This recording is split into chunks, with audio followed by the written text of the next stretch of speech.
Assuming everybody on Zoom there can hear me okay, so that's hopefully good. How we doing, Clark? Getting a thumbs up, so that's good. So there are bulletins that are available here. Kind of they've been spread around. So there's information in the bulletin. There's also some notes. I did a little bit more work this week on the notes. If you look inside, I've given you actually more material to fill in the blanks. If you like to fill in the blanks, some people can't stand notes. Other people like notes that they can fill in the blanks. So anyway, there's some good, I think some good application pieces for us this morning. And so I wanted to be able to give you that information in the bulletin and on the notes page. So we've been in this sermon series over the last several weeks entitled Jesus is Good News. And let me admit someone else here. We've been in this sermon series entitled Jesus is Good News, and we've been looking at the life and the teachings of Jesus in the Gospel of Mark. And we've talked about the fact that the Gospel of Mark is called the Gospel according to Mark, and it's basically gospel and good news are the same thing. And so what we're doing when we read Mark's account of the Gospel, it's an account of the life and the teaching and the ministry of Jesus. Sometimes we can reduce the gospel into a statement, like God loves you and died for your sins. And there's truth to that as being an important aspect of what gospel is, but the gospel cannot be contained to one statement. It can't be contained to even a series of statements. The gospel is a holistic experience of being able to watch and to journey with Jesus and see what Jesus does. Because good news happens whenever Jesus engages with people. Whenever Jesus shows up and teaches, he's doing things that are bringing about this new kingdom way of living, which is very different than the ways that the people were operating in his day. And so anytime we see Jesus say something, we see him do something, we see him, how he interacts with people, we are experiencing a picture into the good news of the kingdom, the gospel of the kingdom. And that's what's so, I think, beautiful about this particular series. So this morning what we want to do is and if you're just coming in, I'm mixing things up a little bit. I'm doing the sermon a little bit earlier this morning than normal. So you're here just in time if you're just rolling in. So Bill, or Jay, it's good to see you, brother. Hey, Jay. Yeah. Good to see you, Jay. Good to have you with us. Happy Memorial Day, brother. So this morning we're going to explore the topic of the eager compassion of Jesus. The eager compassion of Jesus. And we're going to look at a story that shows up for us in Mark's gospel, and it's Jesus' interaction with the leprous man. And so to get us started on that, I want us to watch a video clip. This is, again, I can't remember if I've showed it here before. If I have, then please forgive me if you're repeating this. But this is a clip from the video series The Chosen, where Jesus interacts with this leprous man. So I want you to watch this. It's going to help set some dramatic foundation for what the story that we're about to watch or to listen to as we read it.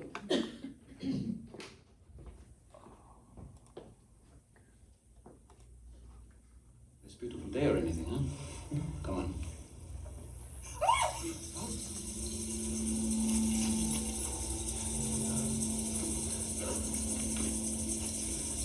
Mr. Leopard, stay back. Cover your mouth. Don't breathe his air. Don't come any closer. It's okay, John. It's okay. Rabbi, you can handle this disease. You can.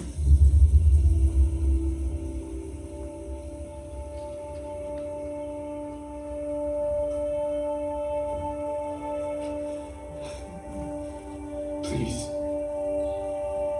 Please.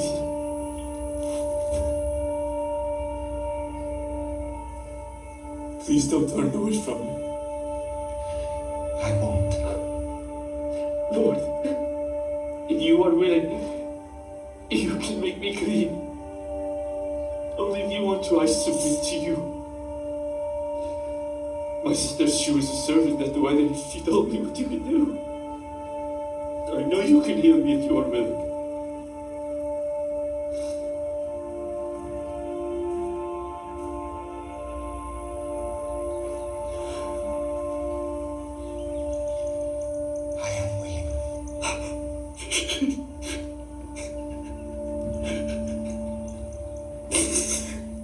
Be cleansed.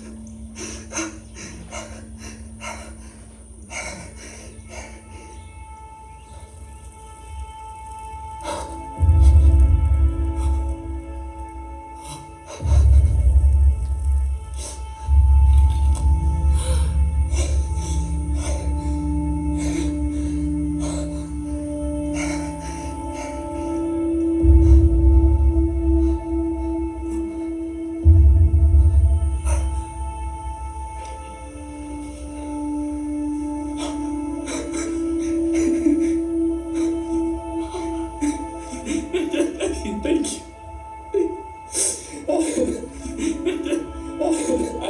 I knew it. I knew it. I knew it. What can I ever do? Do not say anything to anyone. You don't seek your own honor. Please just do me this one thing. But what do I tell people? Go, show yourself to the priest. Let them inspect you and see that you are cleansed. Make the proper offering in the temple as Moses commanded. And go on your way.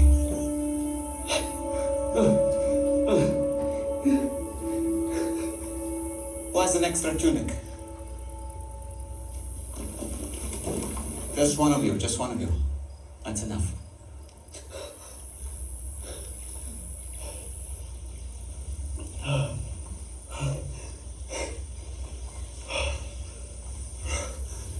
Green is definitely your color. Not too shabby.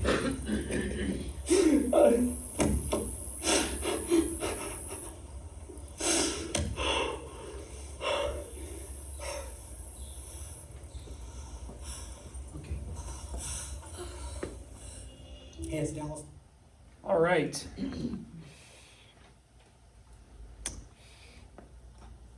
All right, so there we go.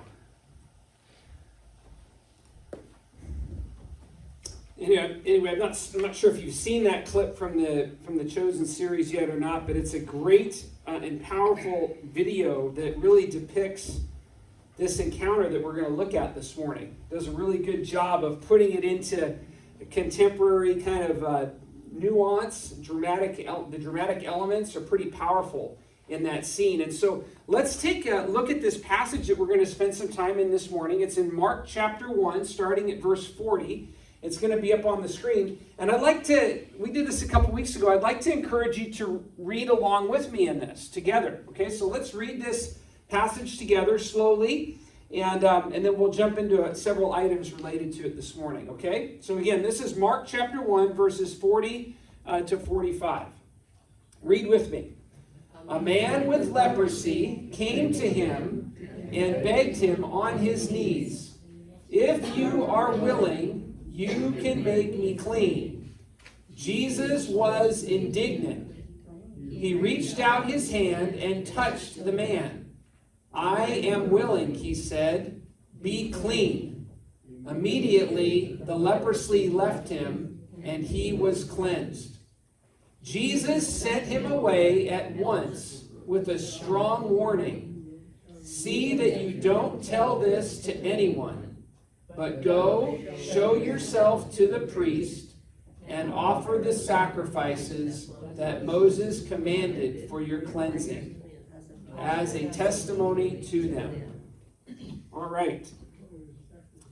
So in Jesus' day, it was really hard for people to diagnose these skin diseases. And there were a lot of skin diseases. Some of them were contagious. Some of them, they weren't contagious. But they had a hard time from a medicinal understanding to know how to find out what's going on with some of the skin diseases that we have in our day and age that they experienced back then as well. So what would happen is that a person with a skin disease would be examined by the high priest. And this is found in Leviticus 13 and 14. There's a Levitical law on this. They would go to the high priest, and if the high priest found out, I'm not sure exactly how the high priest found out if they were infectious or not, But if the high priest finds out that they are infected with this highly contagious leprosy, that individual would be isolated from everyone. They would be required, if you noticed in the video, they'd be required to wear torn clothing. I think probably as a way to be able to reveal so people could see that actually they do have leprous skin, so as not to deceive people by being all covered up. They were supposed to call out the words unclean, unclean, if they approached anyone or if anybody approached them. And these individuals, they were required to live alone. They lived in these leper colonies, sometimes by themselves, sometimes with other people who had leprosy. So if you think about it, for someone who had the disease of leprosy, their suffering was not just a physical suffering, which we might experience today if we are having a disease. We're dealing with, a skin disease, or maybe we've got an internal disease of some sort. There is certainly physical suffering, the pain that goes with that, right? But in Jesus' day, that suffering of leprosy was not just physical, but it was social. Like, they were socially outcast, and they were forbidden from participating in any sort of religious services. So they had not a physical repercussions, but they had religious and they had societal repercussions because they had this disease. So the suffering of a leprous person was something that impacted them in so many different ways. And so this guy is really, in the culture of Jesus' day, is living a shamed life. A life where he's avoided at all costs. Where he is seen as someone who is smitten by God. That is seen as an outcast, rejected by everybody. And he believes, honestly, that because he has this disease of leprosy, he's been rejected by God as well. That's what he believes. And so what's interesting, just to kind of help us understand some of the early themes that we looked at in this this Gospel of Mark, we talked early on about a couple things that are going on in John and Mark's Gospel in terms of what Jesus is doing in this proclamation, this bringing about the good news of the kingdom. And here what we see again is yet another experience of where Jesus is interacting directly with an individual who is seen on the fringes of society. The least of these, the marginalized, the ones like this greater society says, get away, keep away. Jesus, again, finds increasing time to invest in individuals that are seen on the margins of society. And again, what we're seeing here as well, that was one of the themes that we looked at, right? Is that Jesus' kingdom is always interacting with people that are seen as on the margins and the least of these.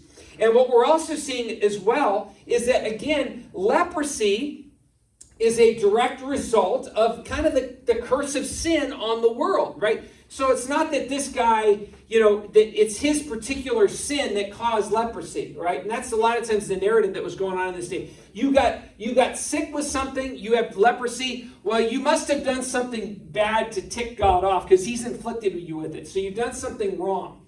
And so that's not ultimately what's going on here. Leprosy is a condition of original sin's destructive elements on all of the earth. Right? Remember we said that the ground is cursed because of Adam's sin. So that's what we experience, all these catastrophic issues. Just in your own life, right? Think of in your own life. You could probably make a list of all the horrible things. There's great blessings that have happened in our lives, but you can make a list of a lot of bad things that have happened as well. Things that you regret, things that you're like, I had no control over and this happened and it was a horrible thing. And these are all realities of the brokenness of the world due to sin's curse on the world, which good news is Jesus came to redeem that, to rescue it, and to reinvent a new way of operating in the brokenness of this world.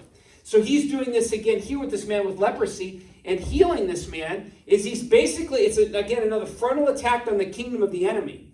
And saying enemy's control is over this dominion, and a man who has leprosy is a picture of that, and Jesus just says, not today. And he reverses that destructive force, and he brings this man to life. And the video does a great job of showing, can you imagine the relief of this guy? All he can do is laugh and cry and hug Jesus. He's so beside himself that he is at this place of being healed in so many different ways, beyond just the skin disease. So let's jump into this story and look at a few things related to this story. It says again here, a man with leprosy came to Jesus and begged him on his knees, if you are willing, you can make me clean. And then it says, Jesus was indignant. Now, notice what happens here. It's clearly seen in the video. This guy, remember, he broke the rules. I don't remember in the video him yelling out, unclean, unclean. Did you? I don't think he was saying that. He actually left his his leper colony or wherever he was living, and he approached common people on the road, which he was forbidden by the law to do this. He's just in desperation. He's begging Jesus to heal him. And look at what he says to Jesus. He says to Jesus, if you are willing, you can make me clean. It seems that the man knows that Jesus has the power to make him clean. He says, you can make me clean. So he believes that Jesus can do this, but he doubts the willingness. He doubts the willingness of Jesus. Is Jesus really willing to do this? Is Jesus merciful? Will he be merciful to me? And then the scriptures quickly follow up on this statement, and it says, Jesus was indignant. Or, in some versions, if you look in a footnote, in some, depending on the translation, it says Jesus was indignant, or it says Jesus was filled with compassion. Right? And I think this is probably because the early writers of the scriptures, they probably have varying understandings of the accounts of what was happening here. And in trying to justify how could Jesus be indignant, it was not fitting with his character. So indignant really is the word. We don't use that word as much today, but it's a word conveying somebody's angry with somebody. You're annoyed by them. Like, you're just like, come on. Like, that's indignant. Okay? And so which of these was it? Was Jesus indignant? Was he, come on, man? Or was he filled with compassion? Well, because I tend to be a centrist, I kind of go down the middle of the road a lot of times. I think it's both. I think there's some truth to both of these understandings of how it's worded in the scripture. I definitely think Jesus is filled with compassion. This fits Jesus' narrative all throughout the gospel accounts in terms of him being compassionate towards the least of these, those that are marginalized and on the fringes of society. And we're going to get into that in a moment. But you may be wondering, okay, why indignant? Why indignant? Why would Jesus be angry or annoyed with this guy? Did this guy really anger Jesus or annoy him, by being in his presence? If Jesus was truly angry with him, why did he heal him? Why didn't he just send him away? And is Jesus being angry and annoyed, does that fit Jesus' character in the scriptures? We see anger and annoyance with the religious leaders, right? So those that are oppressing other people with their understanding of the Jewish law, those that are making money off the backs of the poor, like those are the ones that are at Jesus' ire in terms of we see it in the scriptures all over the place, calling people these religious leaders whitewashed tombs, right? Like basically you're like walking dead people, which is like a really like negative, harsh thing to say to somebody. How would you like to be called like, you're a walking dead person? Like, oh man, thank you. That does wonders for my character. Yet Jesus reserved these words for those that were using their positions and their power and their religious authority to oppress other people. So this doesn't fit with Jesus' character, being indignant with this man, this poor man who's struggling with leprosy. But I think what's going on here is that I think Jesus is indignant and he's angry and he's annoyed, and it has to do with the understanding of the willingness of God to do this. Remember we talked about this narrative that a lot of people have? This narrative that God, I even said it before, like the leprous man was a part of this societal framework that told him that he's getting what he deserves. That he must have done something to anger God for God to inflict him with leprosy. That was the common understanding. So Jesus enters into this, and he is flat out angry about that narrative about God. That God is out to get you. That God is out to, inflict you with leprosy, because of something that you did or didn't do. Like, where is the the general understanding of God's graciousness, God's immense compassion and patience and love. And so I think that Jesus is upset with this line. This is just my opinion, by the way, but I think it's this line of questioning, this narrative, this cultural narrative that is questioning the willingness of Jesus to do such a thing. Like, is this really in your character to do this sort of thing? To which Jesus is like, come on, man. Like, this is why I came. Like, this is... And so, in many ways, Jesus is indignant, I think, towards the religious leaders that are pushing. So it's almost like Jesus is there watching this happen, and he's indignant with the man, although his indignation is not necessarily directed towards the man. It's the whole system around this, and really, ultimately, the religious leaders of the day that were pushing this narrative on the people. And Jesus is just upset with it. Of course I'm willing. Of course I'm able. Of course I'm merciful.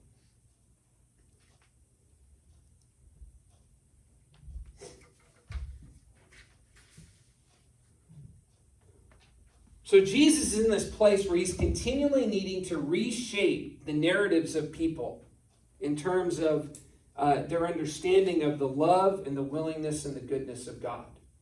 And this is happening obviously early in his ministry, but he's well aware of this. He knows the environment he stepped into. And so maybe as a bit of a contemporary example, and then I'll move on from this.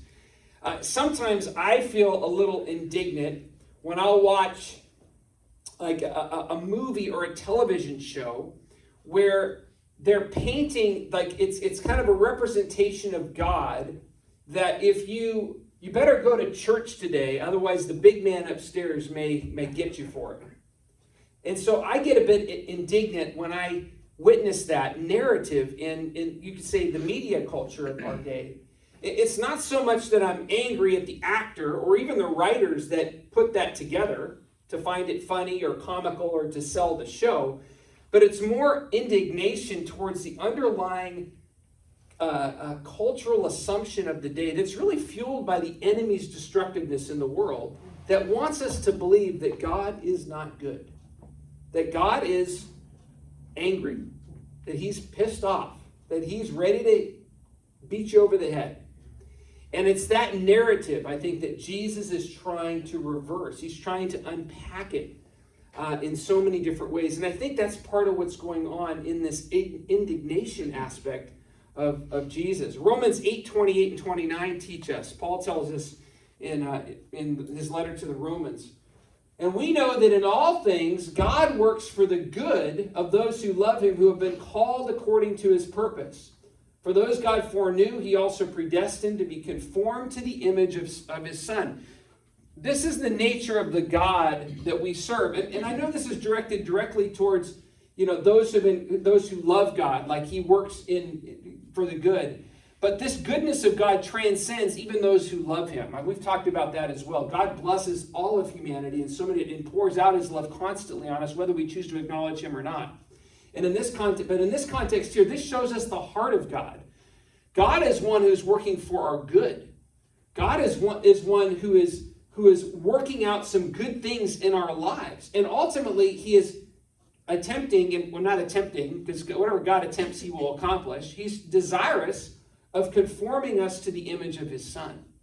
So sometimes we may be allowed to go through difficulty. This leprous man, God likely did not strike this man down. It's not like God walked up to Cindy and said, Cindy, touch Cindy's shoulder and give her leprosy. God's like, ha ha ha. Like that's right. That's not what God's doing. But what God may allow Cindy to go through a very difficult circumstance to be able to work in her in a transformative way so that she might be more conformed to the image and the likeness of Jesus.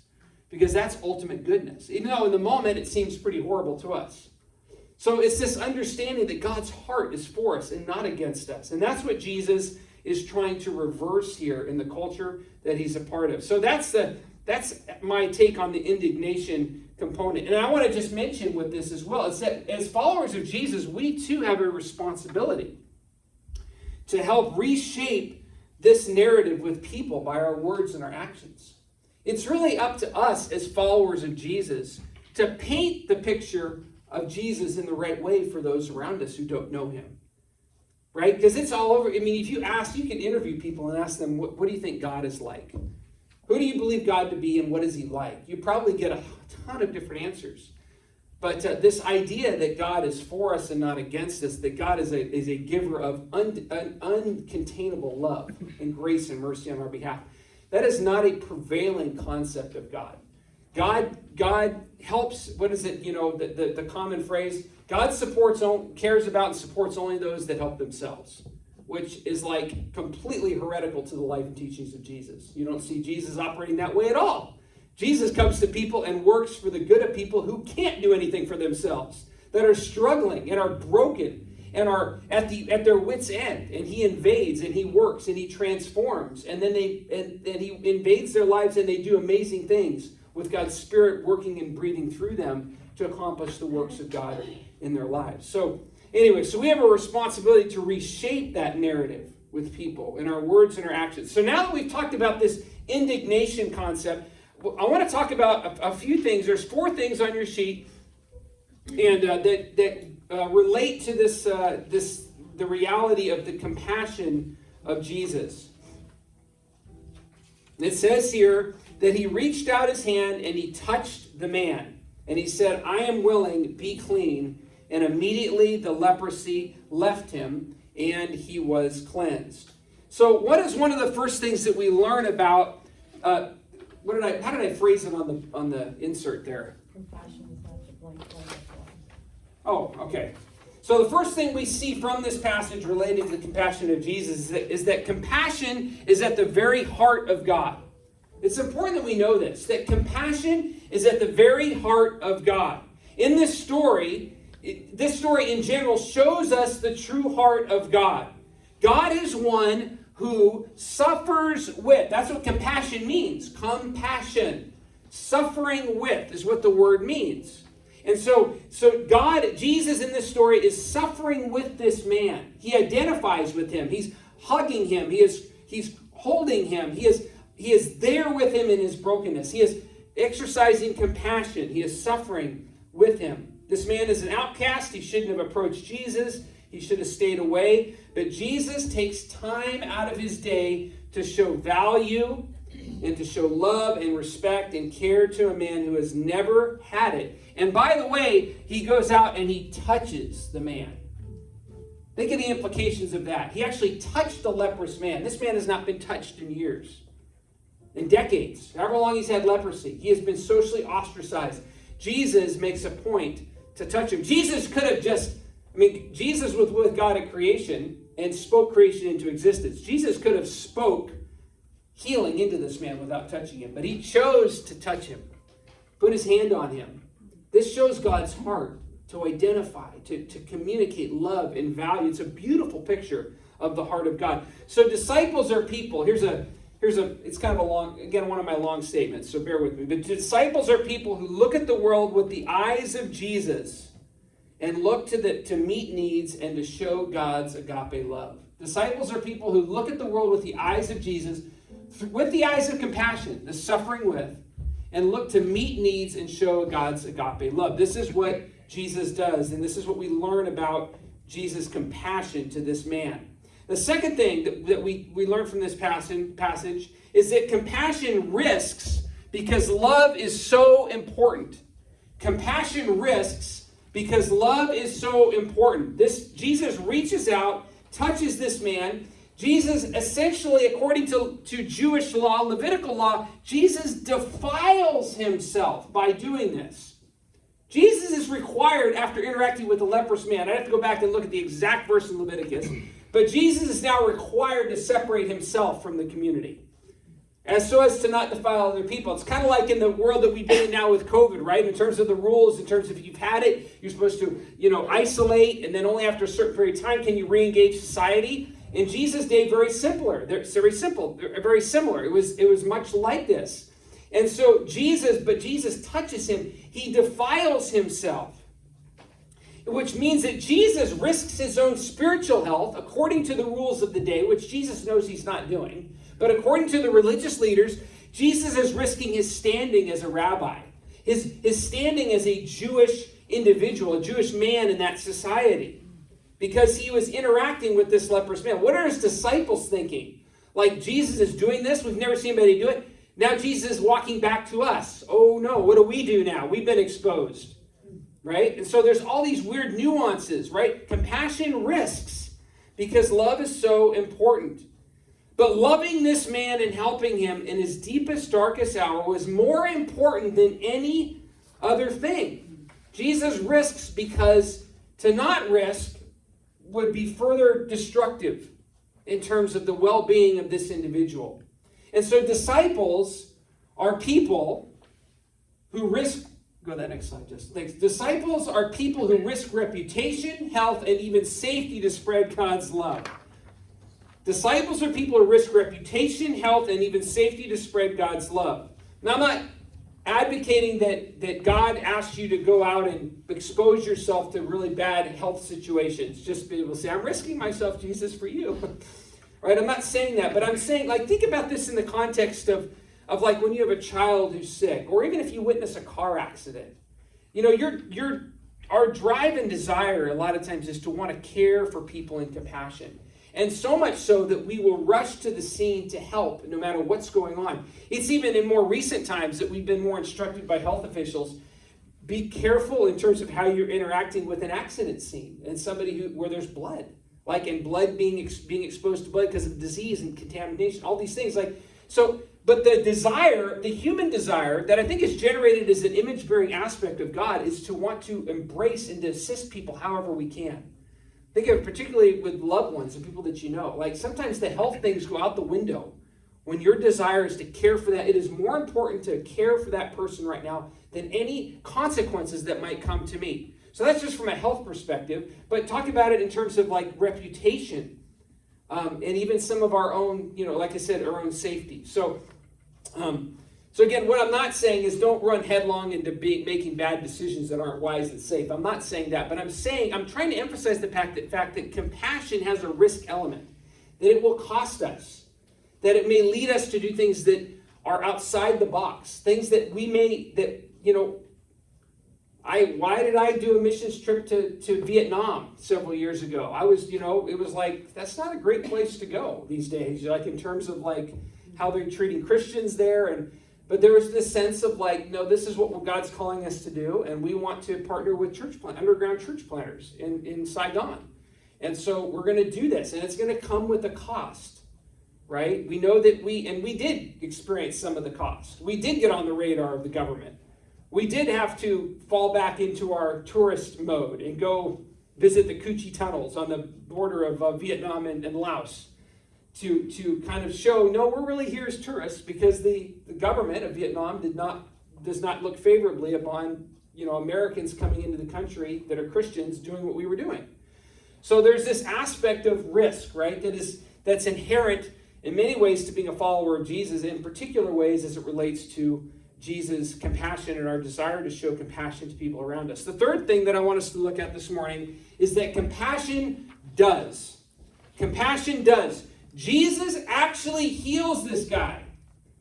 He doesn't just touch him and hug him and give him a new tunic and tell him he loves him and go home and wash yourself take a shower for 4 days and then maybe things will get better for you. I mean, he hugs him. He loves him. He touches him, which this guy's never had it. And that would have in many ways been enough. Like, think about it. Like all the different elements of like how he was suffering. Like Jesus could have just met elements 2 and 3. Like he could have tried to restore him religiously and given him more societal love and care and emotional support. But he actually heals the guy. He actually removes his leprosy. He didn't just,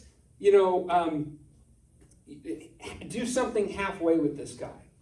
And so remember that love is a verb, right? So love does. Love acts. It's not just this emotional, certainly love is an emotional aspect of this too, but primarily love is a verb. It's an active, acting response to those around us. It does something. So compassion does. He doesn't just hug him. He doesn't just talk to him. He doesn't just entertain the conversation. All of this would be good, but he healed the guy. So disciples are people who do compassion. Disciples are people who do compassion, not just talk about it or support it financially. Sometimes we think, even in our churches, that we can be compassionate by just supporting it financially, which we do well as a church. And that is a way to be compassionate, is by our giving. But it's not contained by that. If we only give money to support others doing compassion, then we're not identifying ultimately with the life and the teachings of Jesus, who actually practiced it. So as a disciple, we're called to engage this practice on our own as well, and in community. So it's not just something that we talk about or something that we support financially, but we do it ourselves as well. So it's all of that, okay? I want to look at the last aspect of this passage to find one more thing that we learn about compassion from Jesus' actions. So look with me again at this last section. Jesus sent this guy away at once with a strong warning. See that you don't tell this to anyone, but go show yourself to the priest and offer the sacrifices that Moses commanded for your cleansing as a testimony to them. Instead, he went out and began to talk freely, spreading the news. As a result, Jesus could no longer enter a town openly, but stayed outside in lonely places. Yet the people still came to him from everywhere.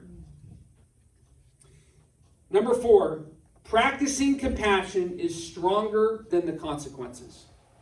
Practicing compassion is stronger than the consequences. Based on the stigma of leprosy in Jesus' day, Jesus knows that he has just stepped things up a bit in this action.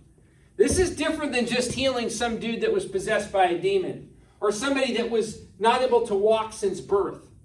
Jesus actually attacked a societal structure that was in place, that was well established, that was very fear-based, and he attacked it head on, and he rewrote the rules for it. And he knows this is going to gain attention. People are going to find out about this. This guy, this has not been done before. And so he knows that it's going to come with some consequences. To heal this leper implies, first of all, that Jesus, as we talked about before, that Jesus exposed himself to being unclean, which no good rabbi would do. No good rabbi in Jesus' day would have done what Jesus did. So he knows that he's going to be subject to the scrutiny of the religious leaders of the day. Like, how could you really be a rabbi, a true Jewish teacher, if you're interacting with the lepers? And they would quickly go back to Leviticus. They say, Mosaic law tells us not to do these things. To which we know Jesus says, yeah, I know, I wrote the law. And it was for a bigger purpose than what you've made it into be. But he knows that. They don't know that at this point. But so to heal this leper, he's exposed himself to this scrutiny among the religious leaders. But he also knows by healing this man that he has just upped his stardom status. People are going to know about this. People are going to catch wind of this. If he doesn't try to put the lid on this, which would have been easier in Jesus' day than in our day with social media. Because on social media today, one of his disciples would have a phone out and do an Instagram or FaceTime live on it. And then the whole world would have saw it within about 2 minutes. Okay? So he's got to find a way to keep this thing under wraps. And why is that? Why wouldn't Jesus be, even in the video, the guy's like, Jesus says, go away and go do the requirements that Moses required for your cleansing. And this guy in the video, it doesn't say this in the scripture, but the dramatic license in the video is like, you don't seek your own glory? That was unusual, because rabbis were all about, this is what Rabbi Darren said, and so let it come back to me. It's like it was this whole, being well-known in religious society, because these were the most important people in the Jewish world, were the Jewish rabbis, the teachers of the law. And so Jesus, instead of that, he's downplaying his exposure. Jesus is on a bigger mission to do his Father's will, to bring about the kingdom of heaven on earth. Over and over again, Jesus shows he is less concerned with amassing crowds and more concerned with smaller settings and groups of people. He wants to manage and control the scene and keep things quiet. He wants to keep things quiet. This could also be a reason for his indignancy. I didn't mention this before, but Jesus might be a bit like, oh man, not this guy, not right now. I'm just getting started in my ministry. This is going to open Pandora's box for me, right? He knows that this healing is going to cause problems for him. Yet again, Jesus' compassion for this man is greater than those consequences. You can see as the story tells us how his ministry was likely hampered due to this man's disobedience. The fact that he didn't do, he went out and told everybody. He couldn't contain himself. It's hard to give the guy a hard time, right? Put yourself in your own shoes. How's a guy supposed to move around and do, he's like been outcast his whole life, and so he's walking around, he's got like new clothes on, there's no leprosy. Like, aren't you the leper guy? Oh, yeah, no, that wasn't me, that was somebody. Of course, he's been like, yeah, let me tell you what happened. Like, it's amazing. So it's hard to kind of get on the guy. We would have probably done the same thing, but here Jesus knows that this is going to cause some issues in terms of his exposure. And so it says there that he, at the end of that scripture verse, as a result, Jesus could no longer enter a town openly, but he stayed away in lonely places. Kind of interesting, right? The interesting irony of healing a leper, and now Jesus is now confined to more lonely places. It's almost like the substitutionary kind of movement there, right? I didn't even realize that until right now. It's kind of an interesting interaction that goes on there. And yet the people still came to him from everywhere. I'm reminded of the story, the parable of the lost sheep. The lost sheep, so we talk about practicing compassion is stronger than the consequences. Now, that story, we're not talking about this parable right now, but just as a quick pointer on this, the parable teaches that the shepherd leaves the lost sheep, and he leaves the other 99 in open field. So he leaves the other 99, exposing them to the possibility of wolves coming in and causing problems, because he is driven by compassion for the one that's lost. And that should give us so much hope, friends. Give us so much hope today that God pursues us and seeks us at all costs, even when it doesn't make sense logically, when it just is stupid. Like that's not wise. Jesus, his heart of compassion is so heavy for us that leads him to pursue us at all costs. So disciples, this last little statement, disciples are people who practice and invest in compassionate efforts even when it costs us our time and convenience.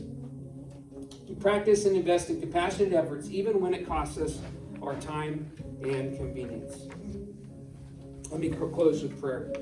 Jesus, we thank you that you have taught us some good things about you and the way you interact with other people. How you've taught us about compassion, how you've shown us mercy, and how you've set a standard really for us to be able to follow in your footsteps. And so we ask that you would help us as your people to not only experience your compassion towards us in the ways in which we need your compassion and your grace in our lives, but that you would help us as your people to be people who suffer with others, that are compassionate towards others, that invest in those that are in need around us. Would you help us to be those people and help us to be that kind of church? In Jesus' name, amen.